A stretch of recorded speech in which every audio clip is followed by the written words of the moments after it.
My cousins used to tell me things to scare me, but I also knew that some of them weren't making it up. Especially one story that always made me curious.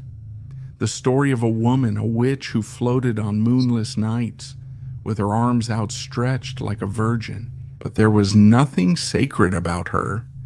In fact, it seemed like she floated in that position to mock faith in those who saw her.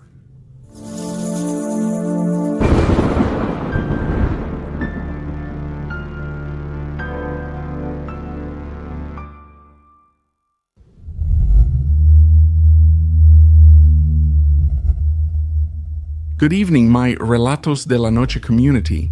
Do you already know? I appreciate you tuning in again on your devices and joining us to listen. The following stories, which this time will be about a specific place, a very enigmatic, magical place, for better or worse, a terrifying place. The Cerro de la Estrella in Iztapalapa, Mexico City. We're getting more and more very strange stories about all kinds of topics, which tells us it's a place full of energy. But today we're starting with 3 that have something in common. The title of the episode already says it. We're going to talk about witches and the Cerro de la Estrella. So, without further ado, let's move on to today's stories. But first, remember that you are part of this family, of this community, and that we will always, no matter what happens, be here for you, because we're all in this together. Turn off the light and let yourself go. Are you listening? Stories of the night? My name is Diego, and I'm 23 years old. I recently moved in with my Aunt Cici to a house near the Cerro de la Estrella in Iztapalapa. It wasn't by choice. My mom went to work in the United States and I had to finish college here in Mexico City. It was either that or stay alone in an apartment I couldn't afford, so I moved in with her. Just like when I was a kid visiting here for Christmas vacation. Her house has always given me peace. Though it's old now, it's still well cared for. And the garden gives me a really good vibe, especially the one in front, always filled with perfectly arranged plants and the scent of rue, rosemary, and wet earth. My aunt says they're protective plants, that the hill, although beautiful, has things that are better kept away, that there are plants that won't let anything try to get in. Since I was a kid, I heard that there's something strange about this hill. Some say you can see dawn lights like fireballs. There are shadows moving with no one nearby. You see people go up at night but never come down. My cousins used to tell me things to scare me, but I also knew that some of them weren't making it up. Especially one story that always made me curious. The one about a woman, a witch who floated on moonless nights with her arms outstretched, like a virgin. But there was nothing sacred about her. Rather, it seemed like she floated in that position to mock faith and those who saw her. A silhouette that rose toward the hill without moving a muscle, drifting so far away that it disappeared into the darkness, and no higher. I never knew where that story came from, but all the kids on that street and nearby, the ones I played soccer with, had heard it at some point, even though no one had ever seen it. And everyone said the same thing. If you ever run into her, make sure she doesn't see you, because if she sees you, something stays with you. You go crazy. You'll never be able to stop seeing her. That story in particular maybe had never scared me so much, especially since a taxi driver who sometimes played soccer with us told us this several times. A man who always seemed to be drunk and who, every time he told us that story, told it a little differently. I always considered that one of those legends, maybe. Although it was very striking and very interesting, it really seemed more like a ghost story to scare children. Until someone very, very close to me, someone who had no reason to lie to me, told me something about it. One night I was stressed about school and complaining about everything when my cousin Iván, who was visiting, came to say hi. He's the son of my Aunt Cece, but he doesn't live there anymore. He has moved to the north of the city. I was now sleeping in his old room. I remember I was in the kitchen. My aunt had already fallen asleep and I couldn't concentrate on my notes. I found it odd that Iván stayed after saying goodbye to his mom. As far as I knew, he had already left, but I got up to turn off the television that was distracting me. And there he was, still at the window, opening the curtain a little, just a little, with his eyes fixed on the hill. I asked him if everything was okay, and he told me he had changed his mind about leaving, that it was late, that he'd rather stay in the living room. I told him no, come on, that he should sleep in his old room. After all, I was going to finish working well into the early morning, but he told me he didn't like his room. The window with that view? I swear, it seemed like he was joking then. His face, his tone, it was like he was about to tell me a scary story. But he wasn't like that at all. Then he told me this.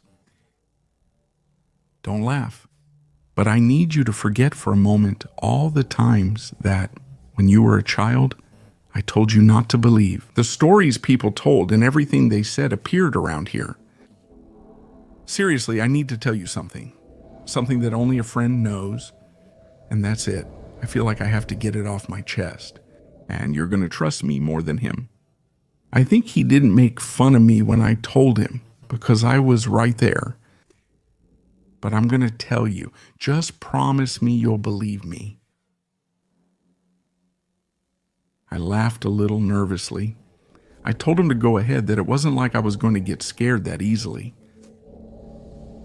But when I saw the way he told me, the wounds on his face, his teary eyes, his trembling voice, my smile disappeared. He told me this happened in 2016 when he was 20. One night, he returned from a party in Ermita with friends. He had to drive because he had taken his girlfriend, but after dropping her off at her house, he was coming back alone. He always preferred someone else to drive because he could drink and because there was something about those streets by the hill which made him nervous at night. It wasn't the darkness. He was referring to those hours of the night when there was no one outside anymore, when he felt completely alone, when he felt that whatever he saw, whatever happened to him, it would happen only to him. Everything was calm until the main street near his house, which he always takes, was closed. 2 police cars and an ambulance were there. He never learned what happened and couldn't get through. So he turned around to take a side street that goes up parallel, closer to the hill, an alley. I never liked that street, he told me, not due to ghosts, but because it's so lonely. There are houses, but many of them seem kind of abandoned, and it's all poorly lit with old poles and hanging wires. But it was already around 2:30, and I just wanted to get home. Even so, I was going slowly with the music volume turned way down. The tires struggled a bit as they went over the potholes. And then without warning, the car started to shake like something had fallen on top of it, but at the same time like something had gotten stuck between the tires. Not a hit, but like something had grabbed onto the roof, like something was weighing down on it, and at the same time like I had run over something. That's when his blood ran cold. He feared the car was damaged, or worse, that something had jumped on it. And then, when my cousin told me the next part, his voice broke in a way I didn't remember. Like when he was a kid, when he told me how his dad used to hit him. It went right over me, Diego. It was coming from the back toward the hood, and when it passed right above me, I could see it. Really, really clear. Not making any noise, not moving her arms or anything, floating like someone was pulling her with strings. But even though I tell you it's a witch, it wasn't a witch like in the movies. It was something different, something real. The only thing that moved was her clothes, because her hair was just stuck, that's all, like it was a photograph. I don't know if it makes sense, but that's how life is. She said she was a woman, or at least looked like one. She had long, straight, white hair. She was wearing something black like a robe or a dirty, worn-out tunic that moved with the wind. But she didn't move. Her body was completely rigid, like a mannequin floating, but with presence, with something really heavy that you could feel around her. The most horrible thing was her arms, stretched out to the sides, motionless, as if she were hanging by her shoulders in a downward hugging position, but without any effort. I swear, Diego, I don't know if she was a witch, a ghost, or something else. All I know is that I saw her go over the car, and when I saw her cross, I knew I shouldn't move, that I had to act like I didn't exist. It was like my whole body was telling me that if I made a single sound, she was going to see me. And me? I avoided her face and hoped she wouldn't turn around, focusing only on her back, her white hair, and the way she walked up slowly toward the hill. He told me he saw her ascend as if the hill was calling her, that she wasn't flying fast. She didn't disappear. She just drifted away little by little, floating motionless like a doll, until she was lost in the darkness of the night. Once he could breathe again, he drove forward. He didn't want to look in the rearview mirror. He didn't want to look at the hill. He focused on the 3 meters in front of the car, and that's how he got home. He quietly slipped in without talking to anyone. He spent weeks without sleeping well. My aunt thought it was because of the party, because of work, or that he had broken up with his girlfriend again, but he knew exactly what it was. And there, years later in that house, he told me about it like a secret, like something he needed to share before it was lost, before he went crazy. As if for some reason he wanted to keep that memory alive. And from that day on, I couldn't look at the hill the same way. All the legends, tales, and stories about witches I've heard since childhood, even before I lived there, now they looked very different. Once, right before going to sleep, I got up to go to the bathroom and passed by the laundry room window. I looked out, without thinking, toward the hill. It was a moonless night. For a moment, far away, I saw a kind of light slowly moving along the hill. I could only see that shapeless light, but I pictured it clearly, as if it were a woman floating. I know it was just my imagination, but I know that now. That story is part of my life, of my fears, because I live here now and I'm part of this. Like everyone who lives at the foot of Cerro de la Estrella, all of us, without exception, have a story to tell.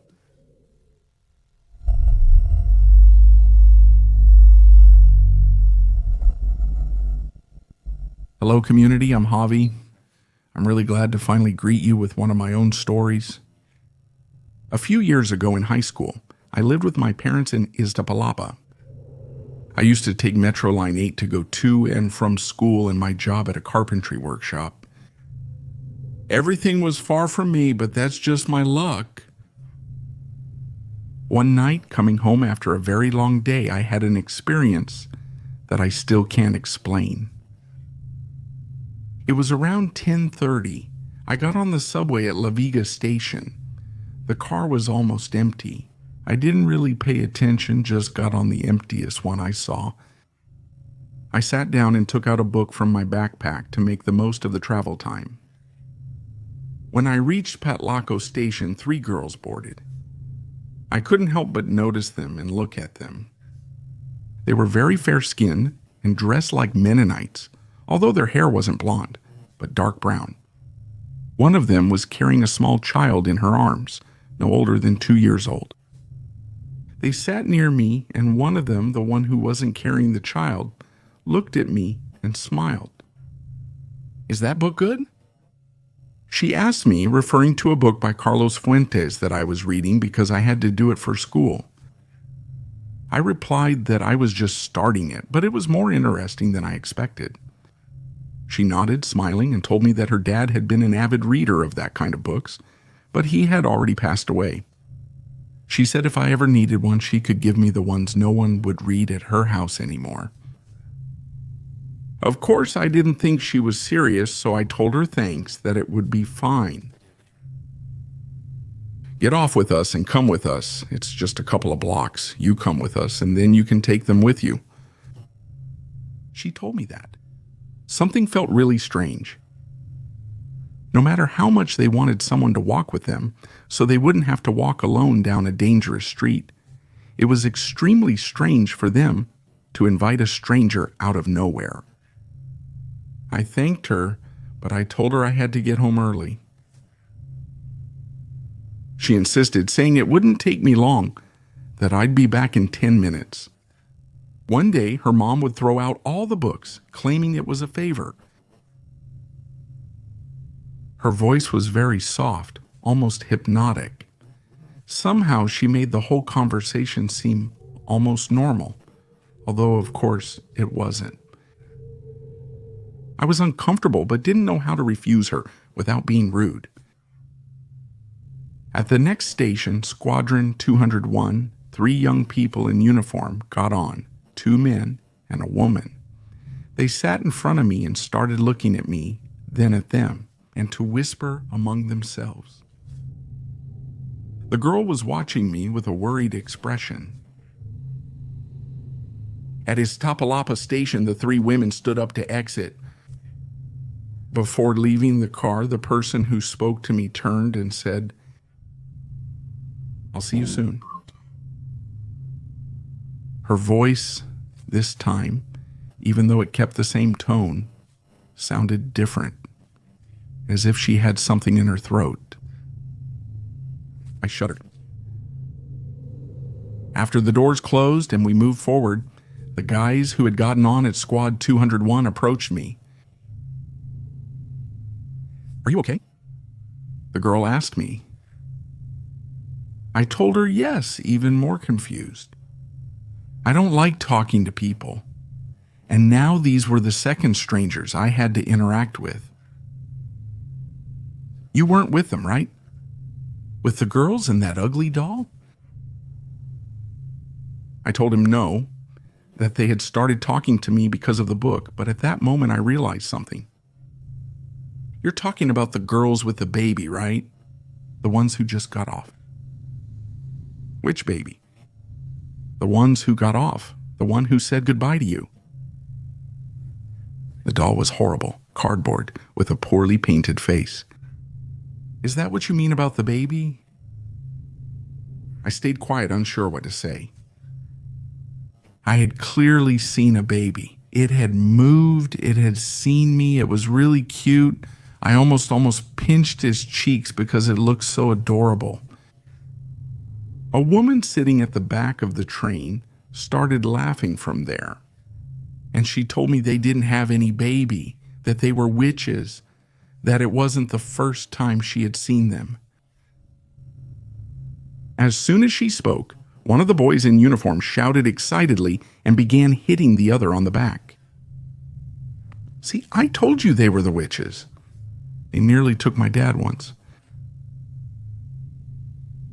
At that moment, the other 2 ladies who were in the train car with us turned around, and I felt scared, but also very embarrassed. For a moment, those of us there felt complicit. Together, in that train car surrounded by darkness, until somehow we understood that we all had to go out into it, into that darkness, and that there were witches nearby. Did you make it out, boy? That's how they're brought to the Hill of the Star. I don't know what happens up there, but people who go with them rarely return. When I got to my station, I got off the subway. I walked toward my house feeling a fear I haven't felt since then, a fear I hadn't felt before either. On one hand, I felt like I had been saved from something terrible, that they had gotten off miles before, that they were far away from me. But on the other hand, as I walked, I couldn't help but look back at that dark street behind me. I kept thinking someone was following me in the dark. I couldn't help but imagine that the dogs barking in the distance were barking at them, the ones walking on the rooftops, close to me, waiting for a chance to escape. I still remember and feel scared like a child. I'm not ashamed to say, not at all, that they scare me, that the greatest terror in my life is witches.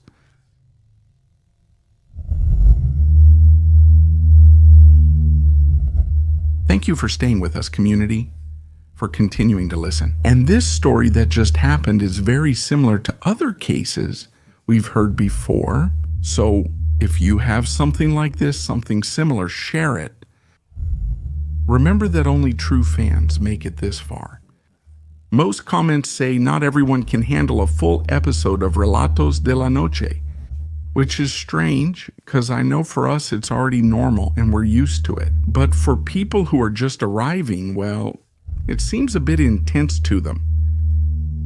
And that's very interesting because those of you who are already part of the community know that scaring people isn't the main goal of this project, but rather to keep our stories alive. And that's why we really like the story we're going to end with today. It's a great story that I hope you enjoy. And again, I have to remind you that you can find my book in all bookstores near you, either physically or online. The way you have supported it is one of the most beautiful things you have given us. Truly. Hopefully there will be more surprises soon, because even though Relatos de la Noche will always be the podcast you enjoy, we also want to try different things. But don't worry, you already know that anything experimental like the book or the comic won't be here. It won't change what you already like. That will stay the same forever. Any new proposal will be in other formats and hopefully on other platforms, which we hope you can also enjoy. But always remembering that this project is the main thing. Relatos de la Noche is a vehicle to tell your stories. Please stay tuned. Love you all. Let's continue.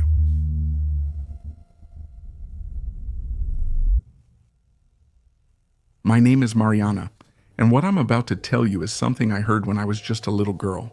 I never thought it was so important until now. I never thought I should tell it, much less write it down to share it. But now they're gone. My grandmother died in 2019 and Mrs. Lupita, her friend. The story's protagonist died last year. The last ones who knew this story are no longer here. And I feel that if I don't tell it, it will be lost forever. It was in the mid-2000s. I was about 11 years old. We lived in Veracruz, in Chihuapan, a town near Catemaco, in a big house that had always belonged to my grandparents. My grandmother was deeply devout, Catholic and prayerful, often spending most of her time at church. That often depended on the vibe she got from the current priest. But she also had something else, a sensitivity that the other women in the village recognized in her. And even though she never really admitted it, we all knew she saw things, that she could feel things. She would gather to pray with other women from the village. 5 or 6 of them said their prayers were stronger together, that God had given them the ability to help others from afar, to reach places where faith was needed, even if their bodies couldn't be there. Their leader was Mrs. Lupita, a humble woman but very kind-hearted. My grandmother said that the lady had once had a big house and many things, a lot of luxuries. But one day she suddenly quit everything. She lived in a small house on a plot surrounded by plants, and she said she was going to stay there. That was where she was meant to be. And that's when I started hearing that she and my grandmother said they were going to visit sick people, that they were going to accompany relatives during surgeries, to clean houses where there was bad energy. They didn't explain much, but it caught my attention. Over time, I understood that what she did, specifically Mrs. Lupita, was a kind of out-of-body journey. They just said that she prayed, closed her eyes, and left.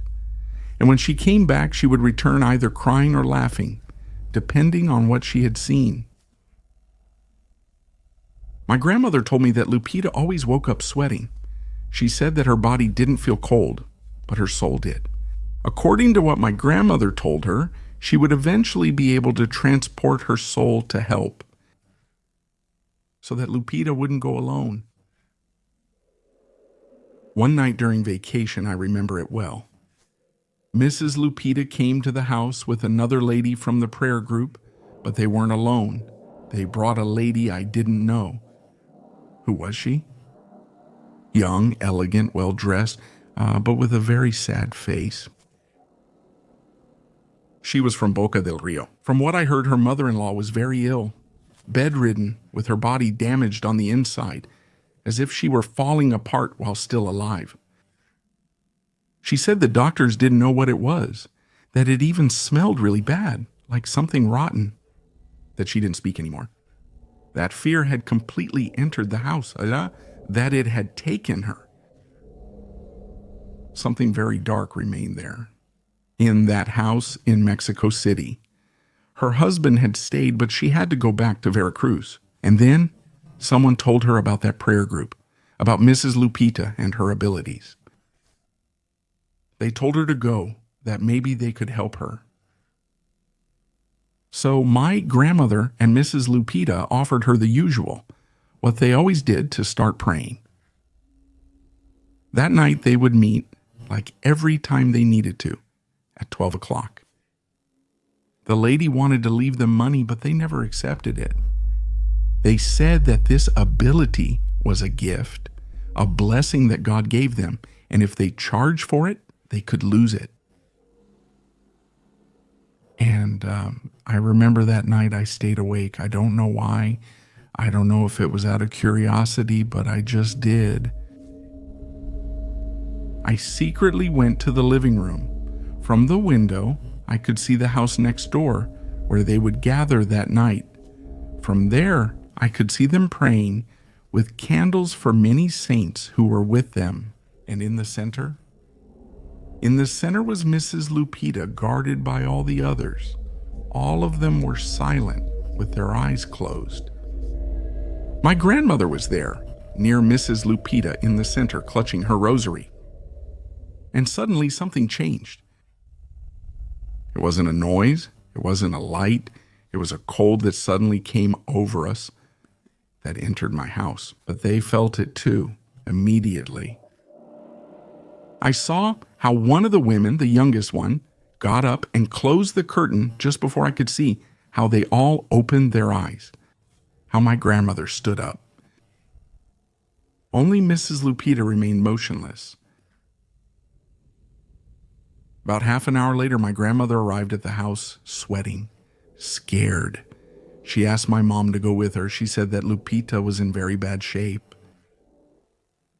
My mom once worked at a clinic. She didn't know everything about nursing, but she'd learned some things and could stay calm. Later, they told me what happened, what Mrs. Lupita went through that night when she was going to go to Mexico City spiritually. She was going specifically to Iztapalapa. Later, I found out what happened. My grandmother didn't tell me directly, but weeks later, when I accompanied her to Mrs. Lupita's house, I listened to the conversation from the garden while I pretended to be clueless as if I were playing, like I was a child who didn't understand what was going on or being said. From what I heard, they were telling the father, the priest at that time, whom they didn't like at all. I found out that as soon as Mrs. Lupita closed her eyes, she felt like she was floating as always, moving very fast, as if she were flying to the place where she needed to be, to that address they had mentioned in a prayer.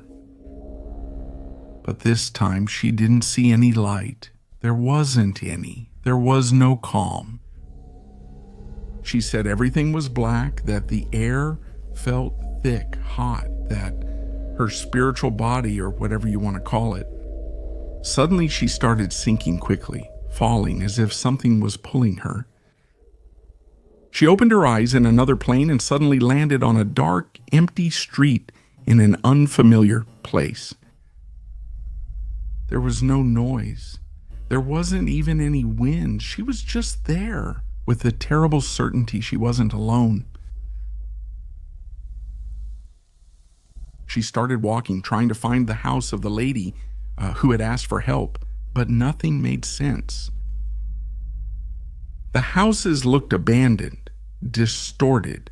The lights couldn't be seen, as if everyone had left them turned off. She said that the darkness there was much deeper. And the worst part, she said she knew someone was there, that something was watching her. And that was what terrified her the most, because every time she detached, nothing could see her. It was the first time that had ever happened to her. First it was a distant figure, then two. Then several appeared running in the distance down that street heading her way. They weren't walking, they were running. Women dressed in black, some with veils and others without. She couldn't see their faces clearly, as if they were blurred or didn't exist. Mrs. Lupita wanted to go back. She prayed and prayed to return, but she couldn't. She couldn't get out of there. She couldn't return to her body. Then she saw the hill. I now know it was the Cerro de la Estrella. Mrs. Lupita ran over there to hide, trying to get away from the figures. She ran lightly, almost floating. She says it felt like God gave her the ability to run fast so she could escape those horrible women. But when she reached the hill, she felt like something was hanging onto her, like something was scratching her feet. It made her feel very heavy, as if the earth wanted to swallow her. Then, while she was running, she saw an entrance, a small, narrow cave, as if it was made to go in sideways. She entered sideways without thinking, crouched, curled into a ball, and stayed still. She was very scared, and she wasn't used to feeling that way. Outside, she saw the figures go by. She heard the footsteps, the voices. They weren't talking. It was as if they were shouting, but without meaning. Some laughed, others screamed. The echo went all the way inside, and she felt her ears buzzing. After a moment, she started to hear those screams, those shrieks, and those laughs getting farther and farther away. She felt that maybe it was time to leave, to go back down and try to return to her body. But something in the cave, in the back, in the darkness, there was something with her. Something moved. It wasn't them. It was something else. Something that might have been in the cave from before, that hadn't seen her arrive. Something that had awakened and was now watching her. Something she couldn't describe. But it started to push her to the ground, to hit her, to scratch her, without a body, without a shape, but with the intention to hurt her. Mrs. Lupita screamed. She prayed with all her strength. She called out to God, and then, at last she woke up on the floor in the middle of the circle, with the other ladies from the prayer group crying, holding her, covering her with shawls, with my grandmother holding her hands, crying in fear. Mrs. Lupita was bruised, scratched, as if she had fought with something real. My grandmother said that had never happened before. It was the first time she returned bruised and truly hurt, not just with a spiritual mark. That she had gone to a place where she shouldn't have been. That she had walked in a space from which few returned. A few days later, my grandmother went to the market with Mrs. Lupita. She could barely walk again. There, a village witch approached them. They knew her well. They respected her to a certain extent. She didn't interfere with the prayer group, and the prayer group didn't interfere with her. As long as, of course, their intentions didn't cross. The witch told them she knew where Lupita had been, that she had seen her. Don't you know Lupe came from the Devil's Cave? There, on the Hill of the Star. My grandmother asked, almost challenging the witch. The lady started to laugh. She told her that wasn't the famous Devil's Cave, but another one. One that isn't always there, that appears only for those who are about to get lost. For better or worse, depending on the people. He said that if, instead of that one, he had entered the real Devil's Cave, he would never have come back, that he would have left his body empty forever, and that the fate of his soul would have been so horrifying that even she, the witch, was terrified to even imagine it. And me?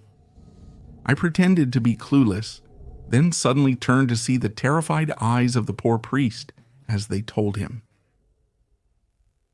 All the priests who have been in that church in some way supervised, if you can call it that, what was happening in the group.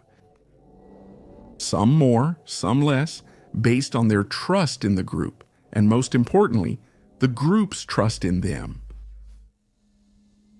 As I told you at the beginning of the story, I no longer have my grandmother. I also don't have Mrs. Lupita, who took great care of me and watched over me from afar when I was left alone. But I have this community, what they told me, what they lived through, and now what? Finally, after a long time, I share this with you. Have a very good night.